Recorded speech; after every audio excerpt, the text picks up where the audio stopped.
As work continues at the Ellis County Historical Society's Victoria site, they are asking the public for ideas on the site's new name. I'm Jonathan Zweygardt with Eagle Radio and Hayes Post, and I speak with Executive Director of the Ellis County Historical Society, Amanda Rupp, as we talk construction and fundraising in our monthly chat with the Ellis County Historical Society.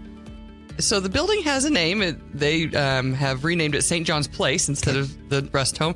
But our facility specifically, as a sister site, we don't want to just keep calling it our sister site or ECHS in Victoria. We want a name that identifies it as another gallery or a part of us.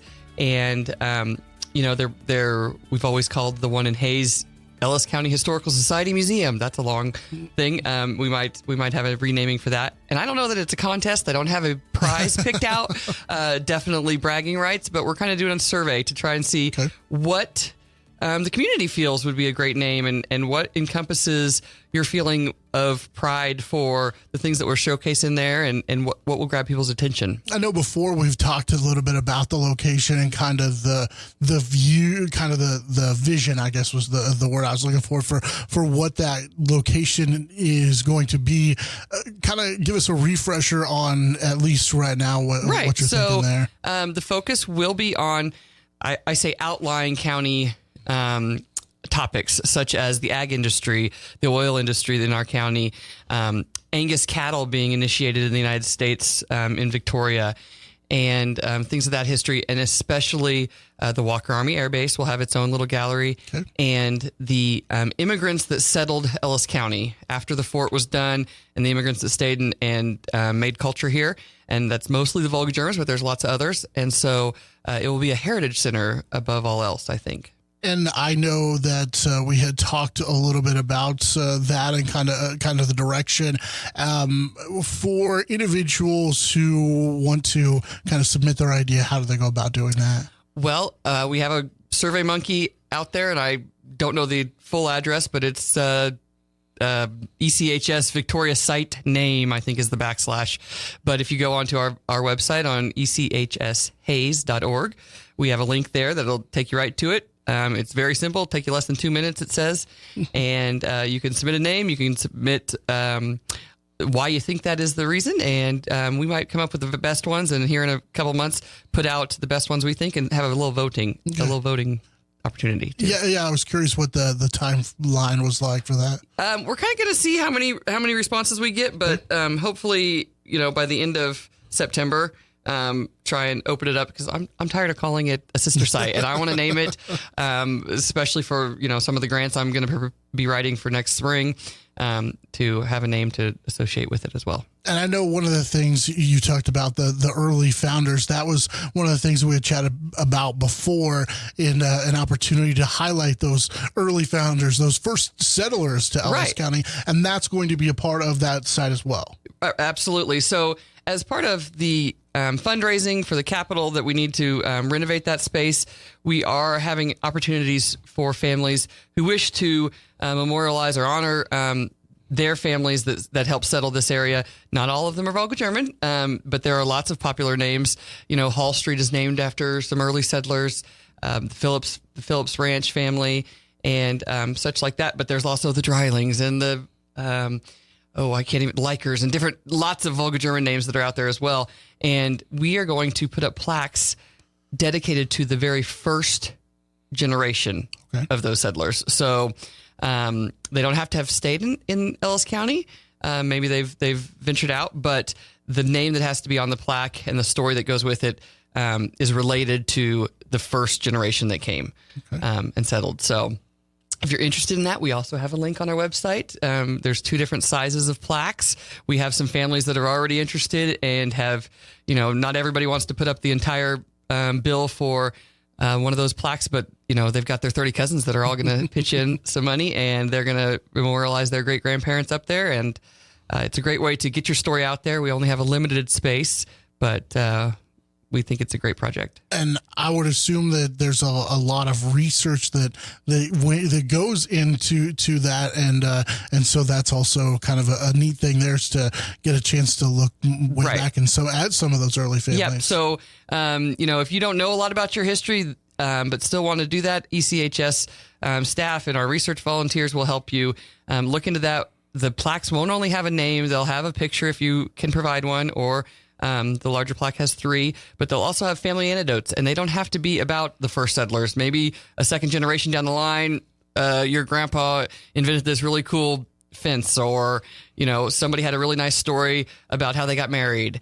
We can add those too. So we want it to be a variety that people will look at and not just see a wall of names. We'll have a space for that too, because everybody wants to put up their name. Sure. And we appreciate all the support we get. So while we're talking about the Victoria site, what's the timeline? Where are we at on the moving along with the construction and all that? So VCC side, they have just been plowing forward, and I'm so happy to see it. It's so much fun to go over there and look at their side. Our side, we have the roof is completely done over the whole building. We have revamped the upstairs, which is our 2,000 square foot storage area. Okay. We'll be getting ready to. They should be like drilling the electrical lines or whatever they do for that. Tunneling a line for electricity to our side here this week and next week, and we will be setting a HVAC unit for that second story. Okay. So the gallery and the downstairs is going to take a little while. Mm-hmm. 2026, hopefully we'll have the building ready. Not that it'll have displays up in it, but the storage area is what really we need to focus on, because we got to get our items out of Hayes so that we can finish that project. Yeah, and that's an ongoing project as well here in Hayes. Can you update us a little bit on where the project is here? Absolutely. I am so excited. I mentioned this over the summer that we've gotten a lot done, sorting all those artifacts. And I know you were in there when it was just like one big, junk drawer, kitchen drawer with everything imaginable in it. Yes, it was very overwhelming, but we've had wonderful staff, wonderful interns and volunteers put in many, many hours, and it is now sorted, and we've been taking trips over and putting it in a temporary storage location. But after this coming Saturday, the entire gallery upstairs and the balcony will be completely empty and ready for refinishing. So the floors, the walls that need patched, and all that pretty stuff. Wow. So moving right along, feels like on schedule where everything needs to be. And I said it last month, but I hope to have some kind of Christmas open house so you can come in and look at the space and how beautiful it is before we start setting it up with displays and stuff. So very nice. Well, that's awesome. Hold me to it. Yeah, we for sure we appreciate the construction updates. Like I said, a lot going on, and we're excited to hear about everything. But there is currently a display that we wanted to talk a little bit about. I know that the summer display, or the display that was in over the summer, has went back or moved on. But the one that is interesting, I think this time around for maybe a little bit of a different reason, it's called Victory Highway. And it's basically the history of Old 40 almost, right? Right. The history of it, the section that was first plotted in Kansas. Okay. So from Kansas City to Topeka, I believe, around the Tonganoxie area. And it comes from the display was put together by the Watkins Museum out of Lawrence. And it's a small display, but it's got a lot of information about those first few years. And if you're interested in travel and mobility and automobiles, we've got a little bit of pictures up and some license plates and those kinds of things to go along with it. So stop in and see us. Okay, very good. And I know summer hours changed. You mentioned school. So that means change to your hours as well. Right. So we are there available in the office and to see that display. Our archives from 10 until 4 on Mondays through Thursdays. If you'd like to come in on the weekends, give us a call or email us and we can arrange something specific for you. But those are the hours we're trying to be in the office and with small staff. And sometimes we've got to close up things for construction purposes, but those are the hours you'll find us usually. Very good.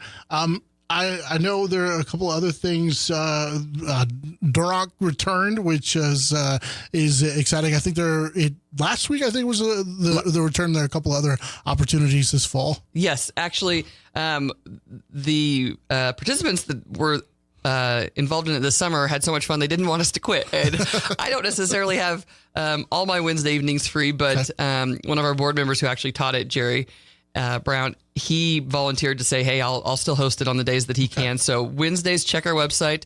I don't remember. I think he was doing every other Wednesday. Okay. And yeah, they returned it last Wednesday. And I like to drop in. I'm telling you, if you've got kids that need something to do, you just need to let a load off on a weekday night. It's fun. It's easy to learn. So very good. And you mentioned the website. You might mention that one more time for the survey information, and then also for the naming, and then also for the founders location. So our website is echshays.org.